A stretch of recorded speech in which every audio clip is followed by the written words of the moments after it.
Hey everyone, it's Stephanie again, and you're tuned into the review of Married at First Sight, Season 13, Episode 11. Alright guys, before we get started, don't forget to click the subscribe button and the notification bell so you can be the first to find out when I post these videos. Happy Friday, guys! It has been a long week, but we made it, and let's just jump into the review. So, this week, the couples celebrate their 1 month anniversary. I thought this was like a pretty good episode, and I thought that I feel like the last few seasons, when we watch the 1 month episode, it's always like this constant like slow drawl of everybody doing the very same thing. Everybody looking at the video together, everybody looking at the book together, everybody doing their dates. It's just like, it's very long. This one felt a little more mixed up, and so it kept my attention better, and it felt like people were doing different things, and that was good to see. So let's just kick it off with the couples. I want to start with Merla and Gil. Listen, I tell you guys this every week. Do I see longevity for them? You know, up until this week, I said no. Now there would have to be a lot of compromises, but what I do see is genuine like chemistry, which I've always seen, which is why I enjoy watching them. And I say that as well. I enjoy watching Merla and Gil. They have, to me, like some of the best natural chemistry, and they kind of fall into that category of like, this is not necessarily what I would have asked for if I did this myself, but this is great for me. This is what I didn't know I needed, and this is like a pleasant surprise, which I think is very natural. A lot of couples end up that way. I enjoy watching them. I enjoy their banter, you know, for the most part. I mean, some of it at some point will get kind of old, but for the most part, they have a very cute little ping-pongy way that they interact. They don't take each other too seriously, and although their shtick is like kind of clowning each other on some of the stuff that they don't like, or some of the stuff that is very different to the other, in a way there's some acceptance there of some of it, which is like realistic to relationships, because your partner is not always going to be exactly what you need them to be, and some of the stuff you're just gonna have to eat it. You know, you're just gonna have to eat it. Some of the stuff can evolve, some of it can change, because people do change. But I enjoy watching them. I am constantly laughing when I'm watching them. I think they have great chemistry. I'm gonna take them for where they are right now, and I think they're really like the couple that is surprising me the most this season, and in general. You know, like I've said from the beginning that Merla has like a tough exterior, but there's somebody sweet there, even if we don't see it. And I think we're starting to really see when she starts to get comfortable with someone and let her guard down, like, which is what she's doing is like normal. It's just not necessarily normal for this experiment, so you want her to move quickly. But I love seeing the transition from like being guarded to kind of letting the guard down a little bit. You know, he set up a beautiful date for her at a winery to celebrate their 1 month, and the macaroons were there, and we know that's her favorite, and it was just beautiful. And she was genuinely, we've not seen Merla excited about much but she was genuinely appreciative, and she loved it. And you know, even their banter where he like sits down at this 1 month dinner and is like now talking about all the stuff that needs to change, we're like, and she was like, thanks, like this is a great romantic, like that's 100% something I would say, because it's like, can we do this some other time, please? Like, let's enjoy this. And that was funny, and he laughs. They know how to stick and move. They really do. They know how to stick and move. And he gets her this cute shirt that says something like, I think it says I'm everything or something. Don't quote me. And his shirt says, I have everything. And she loved that. So it's like, we're seeing that when she is comfortable, and when she has kind of committed to whatever's going on, she is a different person. We see a more sweeter disposition, and I love that. And I hope it works out. I hope they surprise me. You know, I don't want to be right. You know, I want it to work out if it's meant to work out, and if it's good for both parties. But I love that they both kind of present it as a united front, in terms of like, we both say we want this. We both are committed to wanting this. Therefore, it puts us on a trajectory to do the things to get what we want. And not saying that we're both coming in saying that the other person's perfect and this is exactly what I signed up for, but this is turning out to be something that I appreciate, that I'm falling in love with. You know, they both are kind of teetering around, discussing getting to a place of love.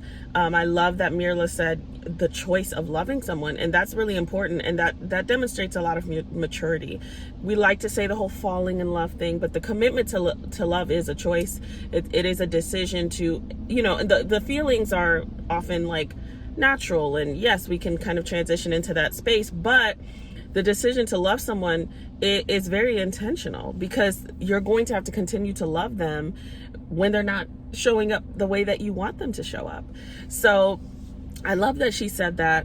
Listen, they had a dinner. I'm all over the place this week, whatever. They had a dinner together towards the end of the episode, if you watched, and even the seating where Gil and Mira were sitting at the head of the table, it felt like they were the OG couple. Like, we've been here before, we've done this for a while, even though they haven't. They're all, you know, new to this, but they have the swagger of, like, they have boundaries, they have rules in their relationship, where it's like, we're not gonna put each other out, we're not gonna, you know, do certain things, like, where they have they're in sync in their relationship, and so they are more anchored in their relationship together. So I really enjoyed seeing that. Gil is like lightweight, you know, the expert of the group, because he does a really great job every week, either calling out the guys, or calling out, you know, some of the ladies, you know, challenging them, or it's probably, some of it is production, let's be real, but I do feel like Gil is good and messy in a good way, where he will get to it and like say, but, you know, is this really going on or whatnot? So I'm enjoying them. I'm gonna enjoy them while I can enjoy them. It's like, you know, if it's sunny out and it's supposed to rain later, I'm not gonna focus on the fact today that it's supposed to rain later, okay? I'm gonna stay in the sun, okay?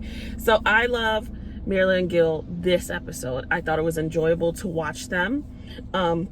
Not only alone, but together as a couple, because they really do have a good dynamic where they are in sync. Especially, you'll notice it in the group dynamic, where you'll see some dissension with the other couples, but they present as more of a united front, which is important, because, you know, it's important to do that no matter what's going on with you and your spouse. So yeah, that's Merla and Gil.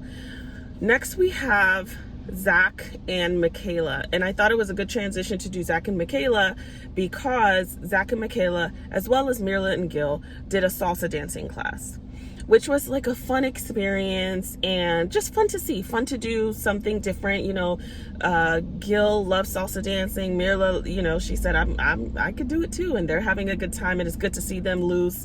Michaela and Zach joined them, and that experience was not that good of a time. Basically, they started out, they were dancing, and then Michaela got to a point where she just stopped, and Zach is, you know, Zach ends up dancing with the instructor, which was just so ridiculous. Like, and it was just, but what's sad is he just says, well, this is how she is. She's hot and cold, so let me just go dance with homeboy over there, because, like, I'm gonna have a good time no matter what. Which is a good disposition for him to have, because a lot of times if your spouse kind of quelches the excitement of things, then it kind of ruins your experience. And I'm sure his experience was ruined still, but like the fact that he kept pushing along was important. But Michaela didn't want to do it. I love seeing, you know, Gil kind of challenge her and say, well, you didn't really try. And Merla was like, listen, my name is Bennett and I ain't in it. Like she let him have that. She didn't say anything. She's like, we danced, we had a good time, and that's it, you know? She let him handle that. You know, I love seeing Gil challenge Michaela, because she needs to be challenged. And you could see that she was like getting frustrated, because she said, I tried. And Gil's like, but you tried by yourself, but you didn't try with your husband, you know? And she said, no, I didn't, you know? Michaela was acting very vindictively in that moment, because of the situation that happened before, where he says he doesn't really see a future with her, or it's hard to see. she just gave up. Listen, be in it or be out of it. Okay, but this is the problem, that you don't know how to move through stuff. They both struggle. I mean, we've seen that these last episodes, but doing stuff vindictively is not going to be helpful. And they sat there and talked about, you know, their dynamic.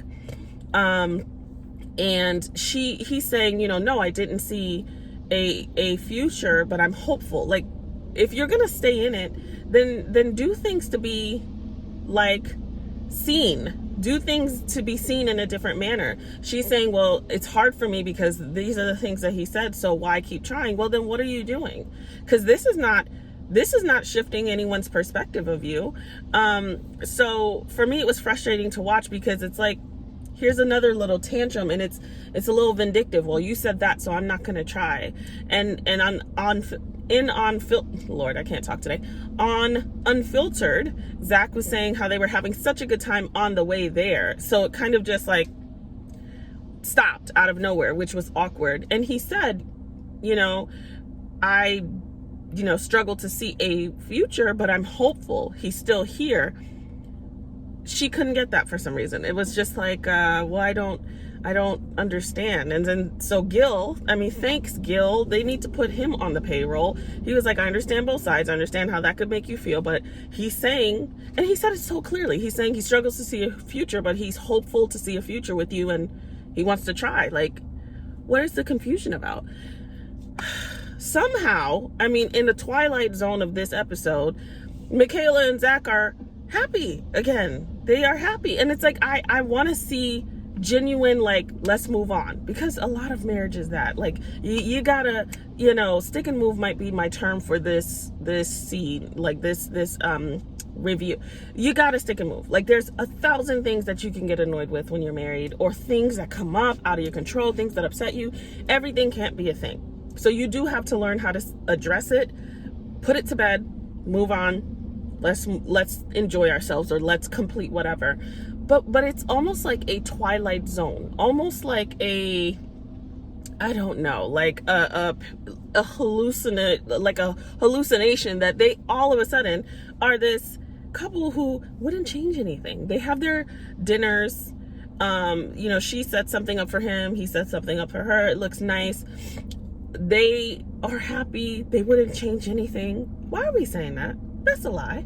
We would change some stuff. Now, is it healthy to live in regret? No. But why not say something more like, you know what, we have been through a lot. It was a tough start, but I'm happy that we're still both here trying, moving forward. It's like, let's say whatever can be said so that we don't get into an argument. I found myself holding my breath during their scenes. Like, because I was like, oh my God, is this gonna like start off funny and like become this argument that doesn't have to be? Like, they are the couple that you just kind of say, okay, well, all right, guys, it was good seeing you. And you just get in your car and really pour tea with your spouse, because it's just really uncomfortable. And then they get to dinner with the cast later, and they're a different couple. They're like Zach and Michaela the first week, which is great, except it's not necessarily true. It's just kind of like, instead of fixing the room and cleaning up, let's just shove everything in the closet. And it's like, ta-da. Well, don't open that closet, okay? Because then it's like a different space overnight, because nothing really went anywhere. So that is dangerous. We hear Michaela and Zach saying, you know, I wanted this so bad. Like, Zach keeps saying that. I really wanted this. She says, I wanted to be married. And they are really, like a lot of people, they romanticize the idea of marriage, and they want to be married, but they don't really want to actively engage and participate in all the aspects of a marriage. Like, because people will fantasize what's easy about a marriage, or what's fun, you know, the wedding, extra income, you know, sex when you want it, the accessibility, someone to Netflix and chill with, and dinners and brunches. And it's like, not to be negative Nancy, but like, also wrap your mind around some of the stuff that you know you're going to struggle with. If you are single and watching this and wanting to be married, what are things that I know might be difficult for me, and how can I evolve, or how can I work on myself to be able to put myself in a position to handle those things more appropriately. And some things will not show up until you're married. So that's another thing. Marriage is a mirror. Some stuff you are not going to see until you're married, because no other situations put you in that place. But they both want it so bad, but they just want marriage so bad. Like, there's the title of being married, and then there's the activity and the responsibility of being married, and that takes work. That is action. It's like, I want to go to the gym, I really want to be at the gym, but then it's like, oh, you want me to get on a treadmill and turn it on? Hell no. It's like, no, you have to sweat, you do have to get out of breath sometimes, you have to work on your endurance, and you have to press the mountain setting and sometimes feel like you are on the edge of your last breath. You have to get through it, you have to figure it out. It's not just standing in the gym.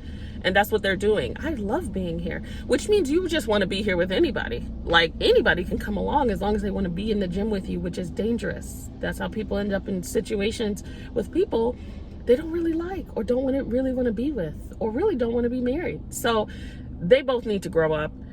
Not that, he did something so wrong this episode, but like, as we have seen them, they both need to grow up. They both need to really work on themselves. They both have stuff that they're not ready to be married. I forget how old Michaela is, but she has her issues. Zach has his issues, and he's also 27, which you have time. You do. It's great to want it, and if you can have it at that time, then by all means, but there's more growth there for them. Okay, so that is Michaela and Zach. Next we have Rachel and Jose. You guys know I went off about Jose last week. Okay, I was done with Jose. I was completely done with Jose. I'm still done with Jose, but Rachel is not, so we have to talk about them. Rachel, to me, honestly, she is the standout cast member of all the seasons of Married at First Sight that I have seen, that has been able to set boundaries and like stand up for herself and demand accountability in a way that I've not seen anybody else be able to do. She, like, round of applause. She is like her and Gil, like, in terms of, well, Gil with the way that he kind of promotes conversation and kind of challenges people, but her in terms of like making people accountable. And Rachel's like, listen, I'm here, we're married. As much as I want to just throw up the deuces, I'm not going to do that. But you are going to treat me a particular way. You are not going to speak to me in a particular way. I love that she held his feet to the fire. Was I impressed with his, lead up to being accountable? No. But I love that she was like, this apology is not good enough. And of course, we see here, and this is the example of marriage being a mirror, we see Jose struggling to really be accountable and to really be apologetic, because probably no one has held him to that space. That's just Jose, or he said sorry or whatever, or he's not been married before, so in other relationships it's easy to kind of like, do this BS whatever and then they move on. But your wife is hurt, she's gonna hold you accountable, stop making excuses. And he still did not own up to, as much as I would like, locking the door and just being an overall, not a nice person. There are lots of words flying through my head, and not a nice person was not any one of them. But, he's still, but we see just a smidge of change, and like, we want to see him really be accountable, but his slow, like, that needle moved a little bit closer to being a better person, and that's like growth there, because you can see him even when he's sitting there looking at her, he looks really upset, but he's pensive in a way where the discomfort of being challenged, and also really having to take accountability is something that he's taking in. He doesn't know how to do it well, but it's something that he's taking in. And I like that she said, because of course he was kind of going back and forth, it's not good enough and blah, blah, blah. Jose does a great job of like falling into the victim and switching things. And so I'm sure he's had a lot of people apologize to him before, because he has that personality that can do that. And she is not with it. Now, was his apology the greatest? No. But did he relent a little bit? Yes, he did. And eventually throughout the episode, when they're on their dates, they circle back, and you can see that he is now really marinated in kind of the things he needs to work on and what he needs to do, and she's feeling more comfortable, and she feels like, you know, she has held him accountable in a way where, okay, this feels more genuine, this feels better to me. And that's really important. You can't like say this thing and then really not have the genuine emotion behind it and then just think somebody has to take your words, like when you really don't mean it. And I know that when somebody is frustrated, they can do that, but over time you're gonna have to learn that your spouse, especially in a marriage, your spouse's feelings are significant. If feelings are not fact, so sometimes we feel a certain way and it doesn't excuse that the logic might dismiss those feelings, but to acknowledge those feelings is really important. And in this situation, her feelings were fact, because we saw how Jose acted out. So I loved seeing her really say, you will not speak to me this way. And that's what we talk about, like when I bring my husband on sometimes, or I've said many times, rules of engagement. It's like, how do we argue? What are the rules that we're gonna set in place? Yes, you will cross those lines, but if you set those lines, you'll be aware that you've crossed them, and you will be less likely, if you both respect the boundaries that you have put into place, you'll be less likely to cross them. You'll see yourself heading towards that line, and you'll be like, you know what, for the sake of our marriage, for the health of our marriage, for the sake of who I am as a person, how I want to present, I'm just gonna like chill out for a second so that I don't go there. You both have to be committed to that. So I love that she said that. The thing that I would say that they really need to work on, or that he really needs to work on also, is how are you going to be different? So we say, I'm not going to do this again. And he did this cute little thing on note cards, but it was just like still fluff to me. You have a temper. This is a thing. And this is a thing that has been all your life, I'm sure. What are some tools that we're going to put into place for those things to not be a thing? It's not enough to say, you know, I need to work on that. Well, how? Well, when I get really upset, I'm not going to act like that anymore. Well, what are you going to do? Because if you don't set it up, then you're just going to go to your autopilot, which is acting the way you've acted. Say, hey, you know what? I'm going to step out for 5 minutes. If we hit a certain level, if your voice starts to elevate, then I'm going to step out. It can't be, well, when I get upset, because one of the things he said was, when I get upset, you know, I'm short, or my words bite. Okay, we know that.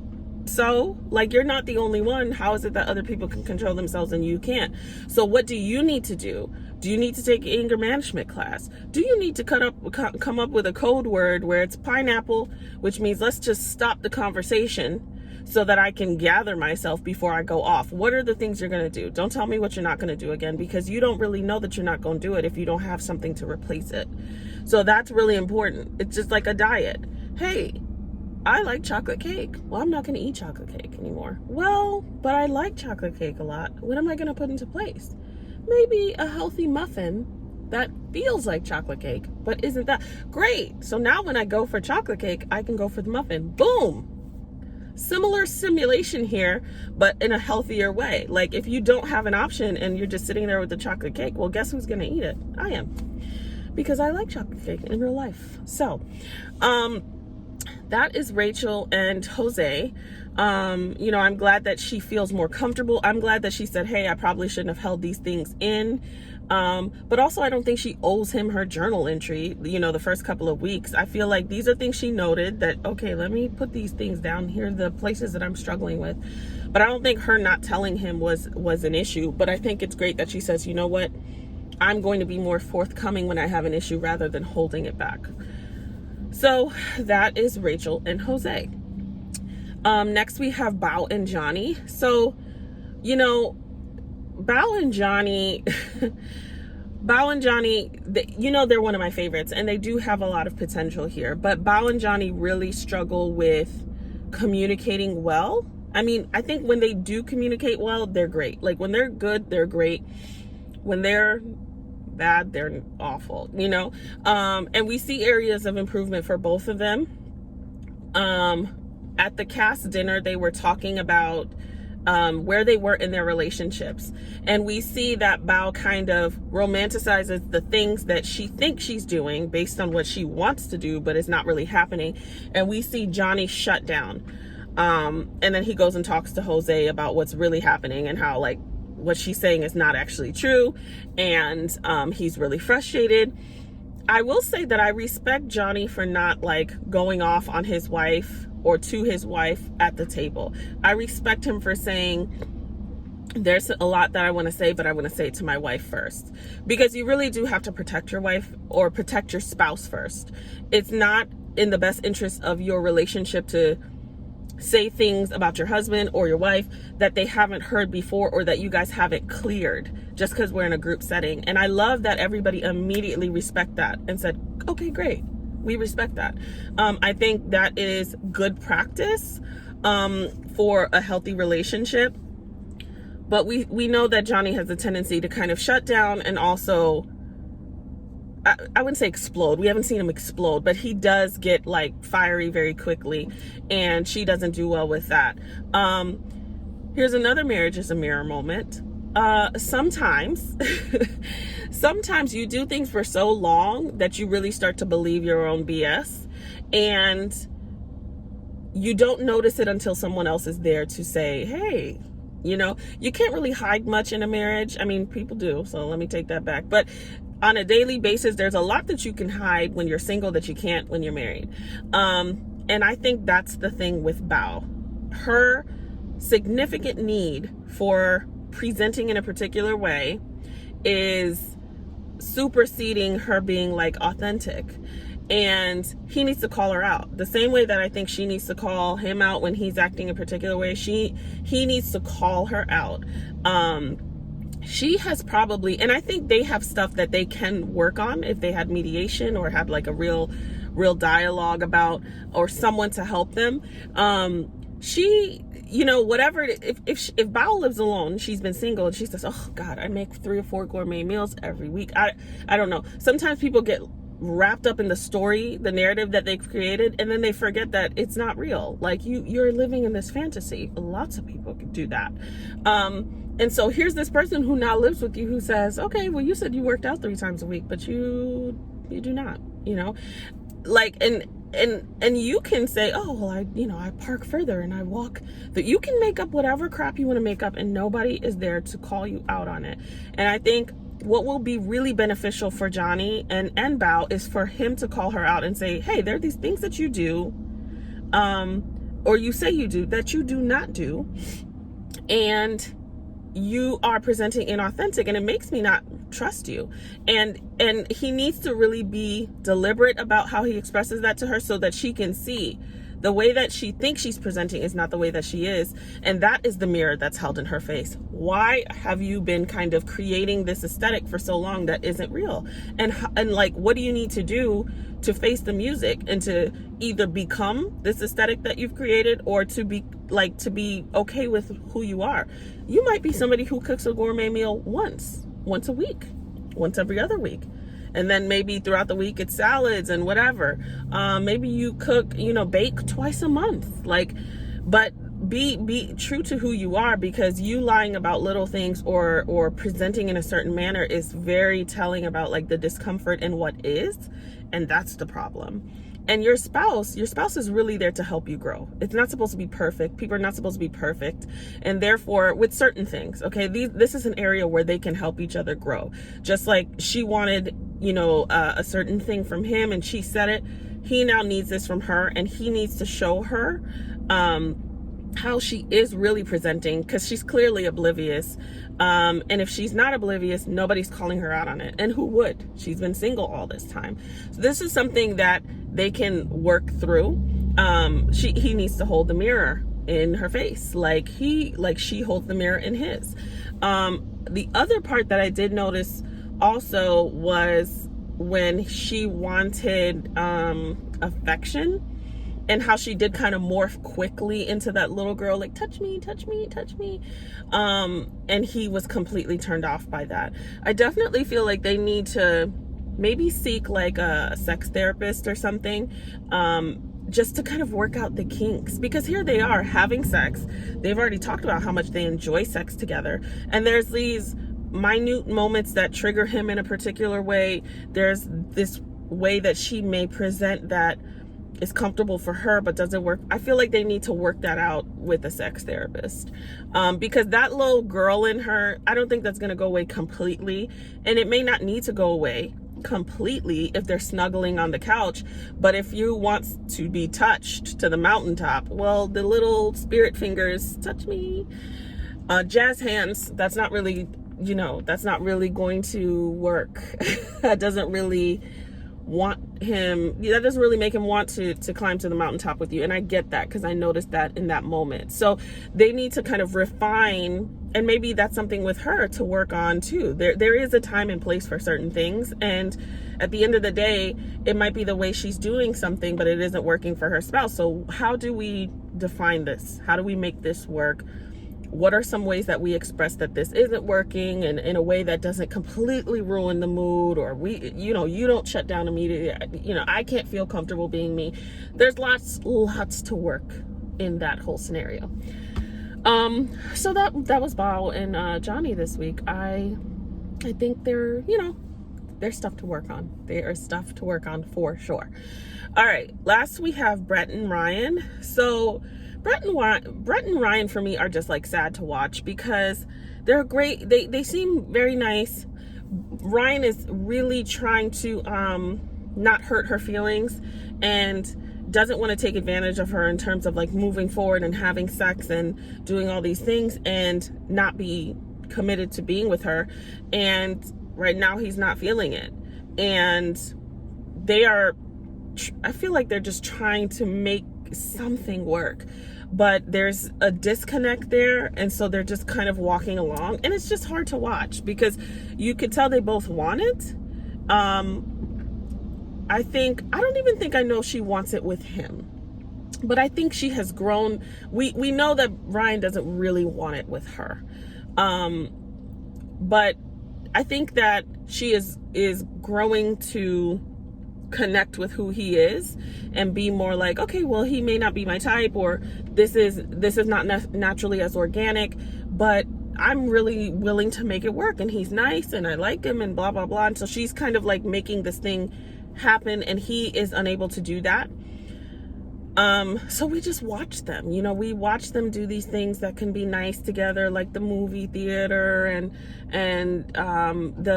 the scavenger hunt, and things that are sweet. But it's like, I do like that he said, I'm gonna try, like I have to put in the effort to like get this thing going.